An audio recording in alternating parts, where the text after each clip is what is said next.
What's up, you guys? Alright, so we're talking about a topic here that was I kind of mentioned it in one of my recent videos. I think it might have been, let's see, which one was it?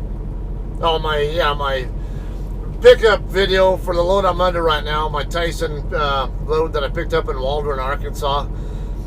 So in that video, got a comment in there from BLZ Capital, a regular watcher of the channel. Wants to know why I don't use GPS. Because I did talk about it in that video that I made an aside comment in there about how I don't use GPS. Basically, put it simply, because that is a good question, because I'd say 99% of all truckers out here have GPS devices that they use. I just don't find the need for it. Why do I need to spend $400, $500 or whatever it is on a trucker GPS that, one, I don't need, two, it's not a guarantee that it's going to keep you out of trouble anyway. So yeah, we'll talk about this. You talk to anybody, you talk to any law enforcers who've had incidents where truckers hit a low bridge or are on a road they're not supposed to be on or something, 9 times out of 10, they're going to tell you that the driver told them they were following their GPS. So, if you got GPS, is it necessarily going to keep you out of trouble? No, hell no. Not if 90%, like at least 90% of the time when cops have problems with trucks, where they're not supposed to be, and they find out they're just following their GPS. Apparently, the GPS is doing them wrong. It doesn't matter if it's a truck GPS or a regular, even just a regular GPS app on your phone or something like Google Maps or Waze or something. And I'll give you another good example is sometimes the data is obsolete. Even if you do have a truck GPS. Great example is my hometown, Victorville, California. When I first started driving for JCT, there were 3 actual good truck routes in town that were actually in our city code, our city ordinance you go online on the city Victorville's list of city codes, and there used to be 3 good routes into where I usually park my truck, which is over by Miracle. One of the ways is to take basically D Street or Highway 18 east over to Hesperia Road, and then take Hesperia Road straight up until you get over there. The other way, another way is to take the Nisqually Road exit, which is exit 148, and basically take Nisqually Road all the way across, and that'll take you right into that same industrial complex. The third way used to be to get off at Palmdale Road, cross over to the east side of I-15, and then make a right turn on that Green Tree Boulevard. If you guys want to look at this on a map too, you can. You're welcome to. It might help you make a little bit better sense of this too. I'm just using it as an example though. The Green Tree Boulevard route, it dead ends you right into Hesperia Road, which is the first route option I talked about, or tees into that first route. Problem is with that, the last one, at least a couple of years ago, maybe closer to 3 years ago, the city of Victorville decided to take Green Tree Boulevard off the truck route network. And in so doing that, they also put signs up right where the intersection is for Palmdale, or actually 7th Street, because Palmdale Road turns into 7th Street. And you make the right turn onto Green Tree Boulevard, and there's a sign there now saying no trucks over 12,000 pounds or 96 inches or whatever it is. Something along that line. Then you go to the other end of Green Tree where it intersects with Hesperia Road. If you come on to Green Tree from Hesperia, there's another sign right there that says the exact same thing. No trucks over 12,000 pounds or 96 inches wide or something along that line. And it's, like I say, and they took that street off of the actual city code list. So it's no longer a valid truck route. if you go that way in your truck, there's a chance you could get ticketed by Victorville PD, or, well, it's actually San Bernardino County Sheriff. Victorville contracts with San Bernardino. So you run the risk of getting stopped and ticketed for going that way. But does that stop people from going that way? No. Because whenever I'm home, whether it's in my truck or in my car, I can, especially in my car, I use Green Tree Boulevard a lot in my car, and it almost never fails. I see a truck using Green Tree Boulevard. I see that, and I know that they're using either GPS apps that don't know that they're in a truck, or they're using truck GPS that has outdated information on it, the obsolete info on it that is not telling them, that doesn't know that the city ordinance has changed to where the route they're on is no longer a legal route. You're there.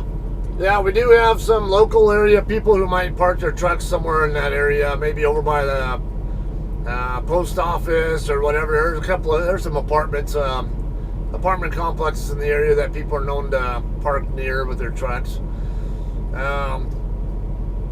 But even then, that's technically not even legal. So those kind of are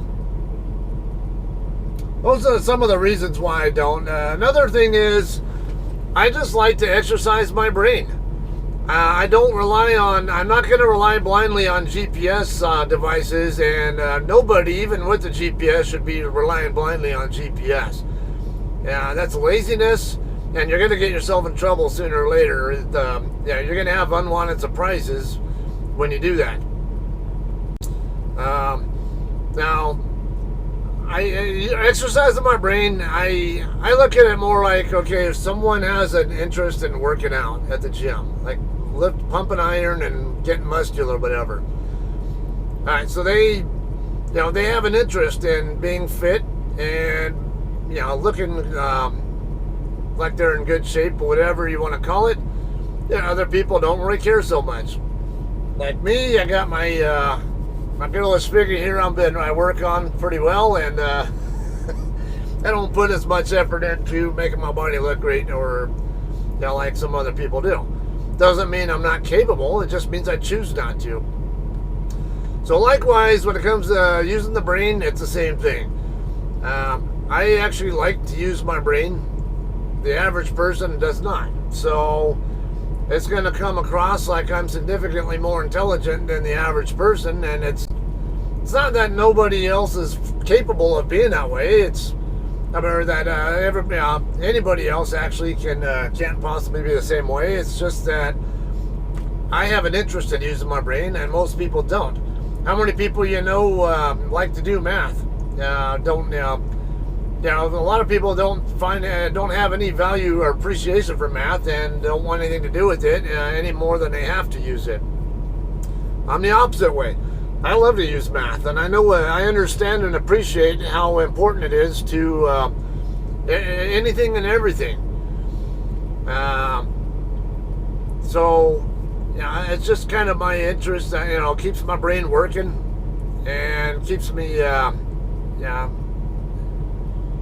guess. How do I describe this? I guess mentally sharp, I guess is what I would call it. And you can talk to other people here who know me. How many people, especially at JCT, who know me, know that I'm a very knowledgeable driver. I'm not even the most experienced driver in the world out here. I only got 6 years of experience. Now, even when I only had 1 or 2 years of experience, I was a sponge. I was picking up everything I could from any source I could, and sorting out the fact from the bullshit. And you got a lot of drivers out here who have a lot of experience and a lot of years of experience, but not necessarily the knowledge. Some of them have a shitload of knowledge that even I'll listen to, and others might have experience that it might just be bullshit, and all I do is complain about people like myself. So be it. If you can't deal with my type, so be it. I won't be using a GPS on my truck, and don't have any need for it. Like I said, there's no reason to spend my money on that when I don't need it. Like I say, and there are things that I can look at on Google Maps. Not telling Google Maps to navigate for me. I just use it as a map only, and get an idea on what's what visual landmarks there are that I might be able to look for. Like when I picked up this load right here, I talked about Sonic Burgers. Well, I saw that on the map the first time I ever went to Waldron. Before I even got near there, I knew there was supposed to be a Sonic Burgers right across from the intersection I wanted to turn on. I was looking for that same Sonic in that video that was commented on. However, it was dark and lights were all out. I could not see the Sonic, so I had no idea where exactly. I didn't have a good reference because that's the only thing I was really looking for at that intersection. Using other visual landmarks like the gas station or whatever the hell that is right there on the northeast corner of the intersection I needed could have helped me as well. Just for some reason didn't use it. GPS is not necessarily going to tell you, a truck GPS is not going to necessarily tell you, hey, there's a Sonic Burgers right there or such and such location, for one.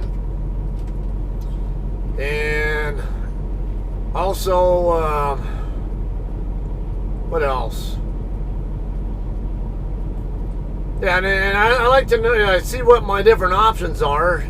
Someone else did actually ask about, one of my JCT friends asked, how do I know what do I do? How do I know there aren't low railroad bridges or anything like that I might have to worry about? I'm like, well, you can always tell on the map. First, you'll see a line of railroad tracks somewhere on the map when you're at the right zoom level, anywhere in the area. And if they cross your road, look to see if the tracks go over the top of your road or if your road goes over the top of the tracks. If your road goes over the top of the tracks, you got nothing to worry about because you're going to go over a bridge. You're going to go on over the top of a bridge that goes over the tracks. And if the railroad tracks go over the road, then you have more concern. It could be an at-grade crossing where you actually have to wait for the train to cross if there is one there.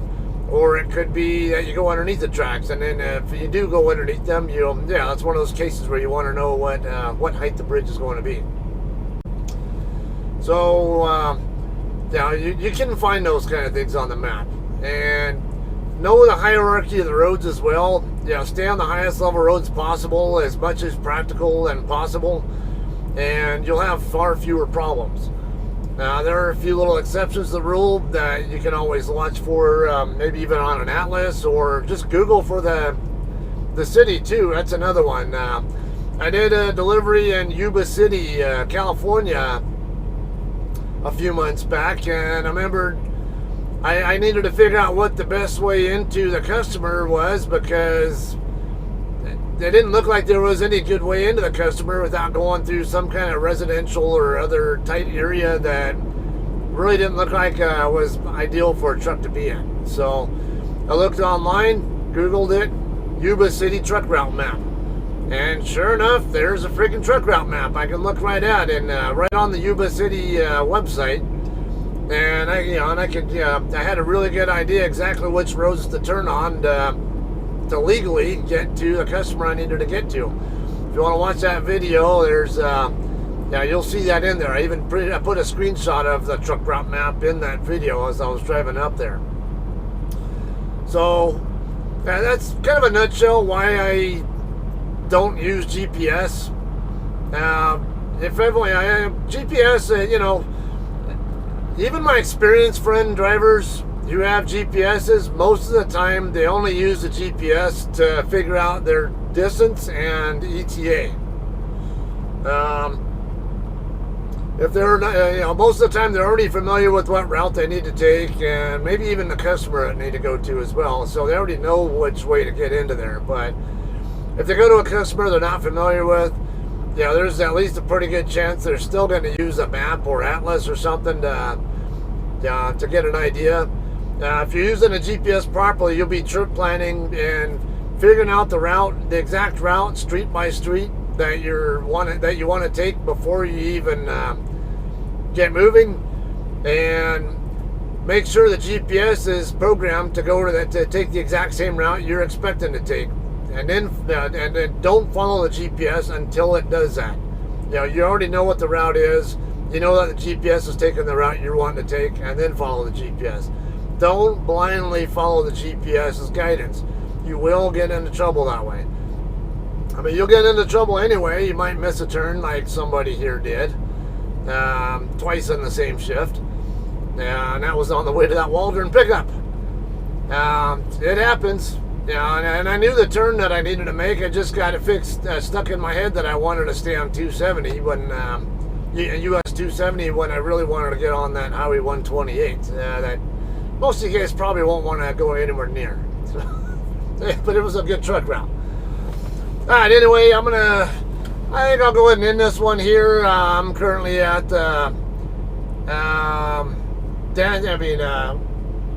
Route 66 Travel Center in Albuquerque, New Mexico, and I'm watching a bunch of FedEx drivers doing their trailer swaps here. I'm gonna get rolling here and hopefully end my shift somewhere near Kingman or White Hills, Arizona, or maybe even Las Vegas. I don't know.